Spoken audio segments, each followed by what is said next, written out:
Welcome to முப்படை academy. Durandhar series அப்படின்னு சொல்லி ஒன்று பார்த்துட்டு இருக்கோம் இல்லைங்களா? ஸோ இது கொஸ்டின் நம்பர் 28. இதில் இருக்கக்கூடிய சயின்ஸ் கொஸ்டின்ஸ் தான் இன்னைக்கு வீடியோவில் பார்க்க போகிறோம். பார்க்கலாங்களா? ஸோ ஃபர்ஸ்ட் கொஸ்டின் பாருங்க. Music producers a pleasing effect on the, அதாவது இசை டேஷில் ஒரு இனிமையான விளைவை ஏற்படுத்துகிறது. இசை அப்படின்றது நம்ம எதன் வழியா நமக்கு கேட்கும் அப்படின்னு பார்த்தீங்கன்னா காதுகள் வழியா தான் இல்லையா? ஸோ இதுதான் ரொம்ப ஈஸியான கொஸ்டின் தான். இசை வந்து காதுகள் வழியா தான் நம்மளுக்கு சென்றடைஞ்சு இது வந்து ஒரு இனிமையான விளைவை ஏற்படுத்தும். ஸோ அதே மாதிரி கண்கள் எதுக்காக பயன்படுது அப்படின்னு பாத்தீங்கன்னா, கண்கள் வந்து பாக்குறதுக்காக, மூக்கு சுவாசிக்கிறதுக்காக, தோல் அப்படின்னு பாத்தீங்கன்னா நம்மளோட உடலை மூடி பாதுகாக்கக்கூடிய ஒரு அமைப்பு அப்படின்னு சொல்லலாம். அதே மாதிரி கழிவு நீக்க உறுப்பாகவும் தோல் செயல்படும். சரிங்களா? ஸோ இதையுமே ஒரு கொஸ்டினா கேட்டிருக்காங்க பாருங்க. அடுத்த செகண்ட் கொஸ்டின் பாருங்க. The dash of the object is the force with which the earth pulls it towards its center. ஒரு பொருளின் டேஷ் என்பது பூமி அதன் மையத்தை நோக்கி இழுக்கும் விசையாகும். ஒரு பொருளோட எடை இருக்கு இல்லையா? எடை அப்படின்றது தான் வந்து பூமி அதோட மையத்தை நோக்கி இழுக்கக்கூடிய ஒரு விசை அப்படின்னு சொல்லுவோம். ஸோ எடை அப்படின்றது என்னன்னு பாத்தீங்கன்னா பூமி புவியீர்ப்பு விசை இருக்குது இல்லையா? அது வந்து இழுக்குது, அதுதான் வந்து எடை அப்படின்னு சொல்லுவோம். நிறை அப்படின்றது என்னன்னு பாத்தீங்கன்னா ஒரு பொருளில் உள்ள துகள்களின் அளவை தான் நிறைன்னு சொல்லுவோம். நிறை வேற எடை வேற. சரிங்களா? இதையும் கொஞ்சம் பிரிச்சு படிங்க. ஸோ வெயிட் அப்படின்றது தான் பூமியை நோக்கி இழுக்கக்கூடிய ஒரு விசை அப்படின்னு சொல்லலாம். அடுத்து மூணாவது கொஸ்டின் பாருங்க. Which of the following appliances or equipment does not make use of the heating effect of electric current? பின்வரும் எந்த சாதனங்கள் அல்லது உபகரணங்கள் மின்சாரத்தின் வெப்ப விளைவை பயன்படுத்துவதில்லை? மின்சாரத்தோட விளைவுகள் அப்படின்னு சொல்லி 3 இருக்கு. மின்சாரத்தோட வெப்ப விளைவு, வேதி விளைவு, காந்த விளைவு அப்படின்னு சொல்லி 3 இருக்கு. இதுல எந்த உபகரணம் வந்து வெப்ப விளைவை பயன்படுத்துறது இல்லை அப்படின்னு கேட்டிருக்காங்க. ஸோ ரூம் ஹீட்டர் இது வந்து வெப்ப விளைவு தான். அதே மாதிரி ஹேர் ட்ரையர், வீட்டு அடுப்பு, ஸோ இது எல்லாமே பார்த்தீங்கன்னா ஓவன் இருக்கு இல்லையா? இது எல்லாமே வந்து மின்சாரத்தோட வெப்ப விளைவை பயன்படுத்தி செயல்படக்கூடிய சாதனங்கள் தான். எல்பிஜி இருக்கு இல்லைங்களா? இது பார்த்தீங்கன்னா லிக்விஃபைடு பெட்ரோலியம் கேஸ் அப்படின்னு சொல்லுவோம். இது மின்சாரத்தோட வெப்ப விளைவு இல்லை. சரிங்களா? இது வெறும்னே ஒரு வாயு வந்து என்னவா மாறும், நமக்கு ஹீட் எனர்ஜியை கொடுக்கும். கரண்ட் எதுவுமே நம்ம கொடுக்கல. ஸோ இது எல்லாமே கரண்ட் மூலயமா ஹீட் எனர்ஜியை கன்வெர்ட் பண்ணக்கூடியது. இது மட்டும் கரண்ட் இல்லாமலே ஹீட் எனர்ஜியா மாறக்கூடியது. அடுத்து பாருங்க. Of the following option dash is the best conductor of heat. பின்வரும் விருப்பங்களில் டேஷ் சிறந்த வெப்ப கடத்தி. வெப்ப கடத்தி எது அப்படின்னு கேட்டிருக்காங்க. பாத்தீங்கன்னா அலுமினியம். அதாவது உலோகங்கள் எல்லாமே என்ன பண்ணும் அப்படின்னு பாத்தீங்கன்னா மின்சாரத்தையும் வெப்பத்தையும் கடத்தும் அப்படின்னு படிச்சிருப்போம் இல்லையா? அப்ப பாத்தீங்கன்னா இது அலுமினியம்ன்றது ஒரு மெட்டல். இது வந்து என்ன பண்ணணும்னா வெப்பத்தை கடத்தும். மற்றபடி காற்று, பிளாஸ்டிக், நீர் இதெல்லாம் வெப்பத்தை கடத்தாதா அப்படின்னா ரொம்ப குறைவாக கடத்தக்கூடியதா இருக்கும். இதுல இருந்து சிறந்த வெப்ப கடத்தின்னு கேட்டிருக்காங்க. அதனால என்னதான் பாத்தீங்கன்னா அலுமினியம் தான் கரெக்டான ஆன்சர். அடுத்து பாருங்க. Dash is a good conductor of heat. அதே மாதிரிதான் இதையும் கேட்டிருக்காங்க.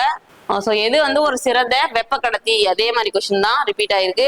பாத்தீங்கன்னா செம்பு இருக்குங்களா? செம்பு அப்படின்றதும் ஒரு மெட்டல் தான், உலோகம், காப்பர் இல்லையா? காப்பரோட குறியீடு என்னன்னு பாத்தீங்கன்னா CU அப்படின்னு சொல்லுவோம். லத்தீன் வேர்டான குப்ரம்ல இருந்து CU அப்படின்ற சிம்பிள் எடுத்திருப்பாங்க.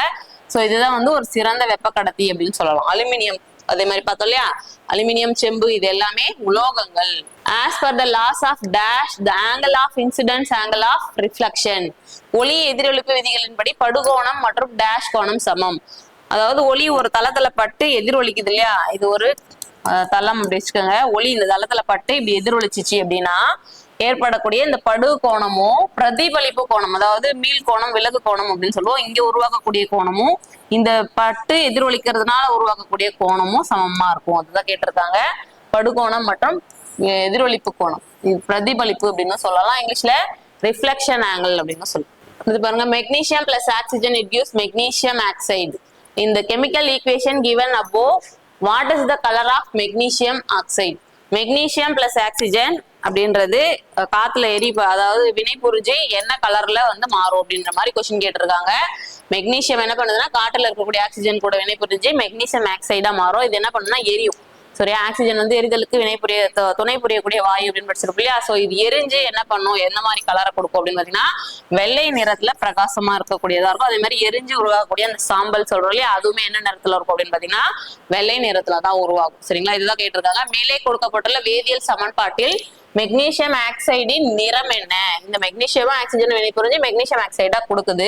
அதோட நிறம் என்னவா இருக்கும் அப்படின்னு பாத்தீங்கன்னா ஒயிட் கலரா இருக்கும். ஸோ அடுத்து பாருங்க. Carbon di oxide, sulphur di oxide and nitrogen di oxide in the air dissolve in raindrops to form acids and fall on the surface of the earth as. அதாவது காற்றில் உள்ள carbon di oxide, sulphur di oxide மற்றும் nitrogen di oxide மழை துளிகளில் கரைந்து அமிலங்களை உருவாக்கி பூமியின் மேற்பரப்பில் விழுகின்றன. இது டேஷ் மழை. இங்கேயே சொல்லிட்டாங்க அமிலங்களை உருவாக்குது அப்படின்னு சொல்லி. இப்படி பாத்தீங்கன்னா அமில மழை அப்படின்னு சொல்லுவோம். அதாவது காற்றுல நம்ம வாகனங்கள்ல இருந்து வெளியேறக்கூடிய புகைகள், அதே மாதிரி தொழிற்சாலைகள்ல இருந்து வெளியேறக்கூடிய புகைகள்ல பாத்தீங்கன்னா இந்த carbon dioxide, sulphur di oxide, அதே மாதிரி நைட்ரஜன் டை ஆக்சைடு. சோ இதெல்லாம் என்ன பண்ணுது அப்படின்னு பாத்தீங்கன்னா இந்த வாயுக்கள்லாம் காற்றுல கரைஞ்சி அமிலங்களை உருவாக்கி என்ன மழையா பொழியும் அப்படின்னு பாத்தீங்கன்னா அமில மழையா பொழியும். சரிங்களா? அதாவது அமில மழை அப்படின்னு ஏன் சொல்றோம் அப்படின்னு பாத்தீங்கன்னா அதோட pH வேல்யூ, மழை நீரோட pH வேல்யூ வந்து 5.6 அப்படின்னு சொல்லுவோம். சோ அதை விட குறைவா இருக்கும். அமில மழையோட pH வேல்யூ 5.6 விட லெஸ் தென்னா இருந்துச்சு, குறைவா இருந்துச்சு அப்படின்னா அது அமில மழை அப்படின்னு சொல்லுவோம். சரிங்களா? சோ இது ஏற்படுத்தக்கூடிய வாயுக்கள் என்ன பாத்தீங்கன்னா carbon dioxide, sulphur dioxide, nitrogen டை ஆக்சைடுன்னு சொல்லுவோம். சோ இதையுமே ஒரு கொஸ்டினா கேட்டிருக்காங்க. இதையுமே கூட நோட் பண்ணி ஆசிட் ரெயின் அப்படின்னு சொல்லுவோம் இங்கிலீஷ். சோ அடுத்து பாருங்க, which of the following options is bitter to taste and cannot be classified as an acid? பின்வரும் விருப்பங்களில் எது சுவைக்கு கசப்பானது மற்றும் அமிலமாக வகைப்படுத்த முடியாதது? சுவைக்கு கசப்பு அப்படின்னு சொல்லிட்டாங்க. சோ அமிலம், காரம், உப்பு அப்படின்னு சொல்லி படிக்கிறோம் இல்லையா? சோ கசப்பா சுவை இருக்கக்கூடியது எது அப்படின்னு பாத்தீங்கன்னா காரங்கள், பேஸ் அப்படின்னு சொல்லுவோம். சோ காரம் அதே மாதிரி என்னவா இருக்கு அப்படின்னு பாத்தீங்கன்னா அமிலமா வகைப்படுத்த முடியாது அப்படின்னு சொல்லியிருக்காங்க. கசப்பா இருக்கும், அது அமிலமும் அல்ல அப்படின்னு சொல்லியிருக்காங்க.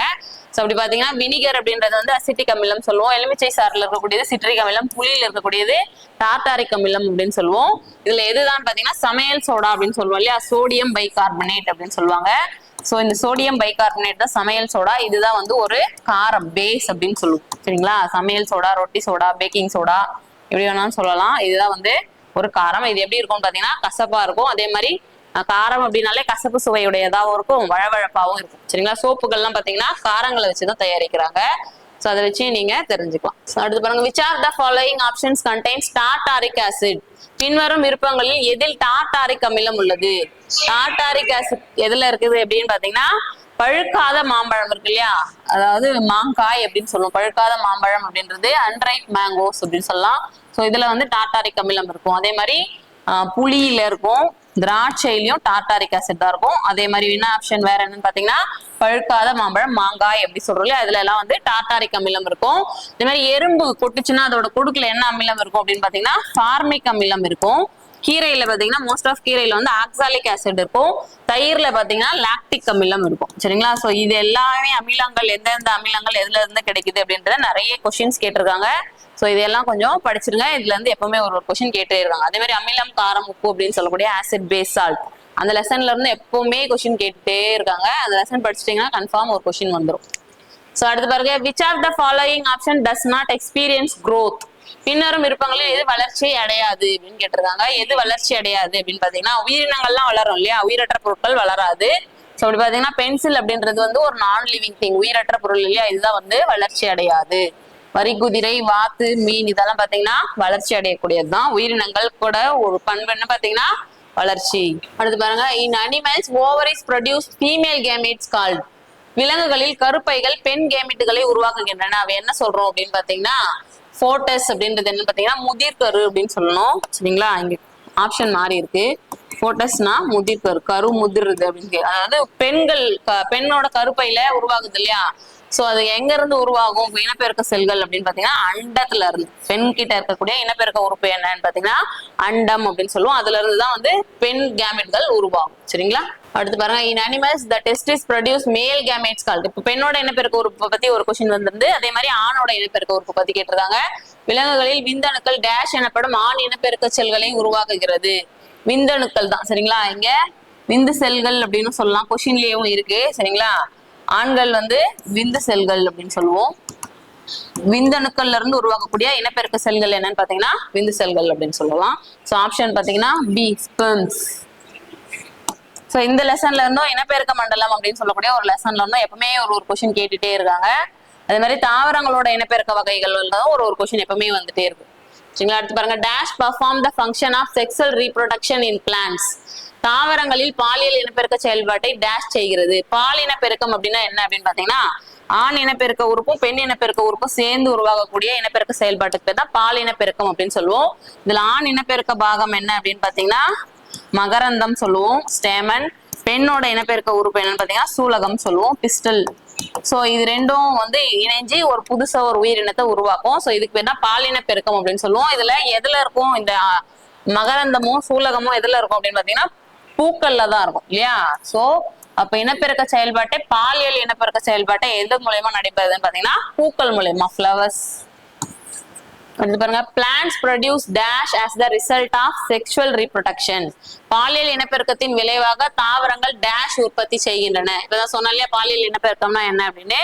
சோ அது மூலமா என்ன உற்பத்தி ஆகும் அப்படின்னு பாத்தீங்கன்னா விதைகள் உற்பத்தி ஆகும். அந்த விதைகள்ல இருந்து தான் என்ன ஆகும்னா புதிய தாவரங்கள் உருவாகும். இப்ப பாத்தீங்கன்னா சீட்ஸ் அப்படின்றது தான் ஆன்சர். பூக்கள்ல இருந்து தான் என்ன ஆகும், விதை உருவாகும். அந்த விதை தான் என்ன பண்ணோம், ஒரு புதிய தாவரத்தை உருவாக்கும்.